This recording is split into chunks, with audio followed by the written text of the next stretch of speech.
મારું નામ જીગર રાજેન્દ્રસિંહ ગઢવી છે। હું જુનાગઢ ખાતે ડિવિઝનલ ફાયર ઓફિસર તરીકે ફરજ બજાવું છું।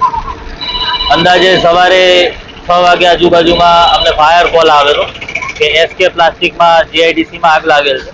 તો તરત અમારી ફાયરની જે ટીમ છે એ ઘટના સ્થળે પહોંચી ગઈ હતી અને અંદાજિત 8 થી 9 ગાડીઓ આવીને અને ધોરાજી ફાયર સ્ટેશનની મદદ લઈને 1 લાખ લીટર આજુબાજુ પાણીનો વપરાશ કરીને અમે આગ ઉપર કંટ્રોલ મેળવી લીધો છે।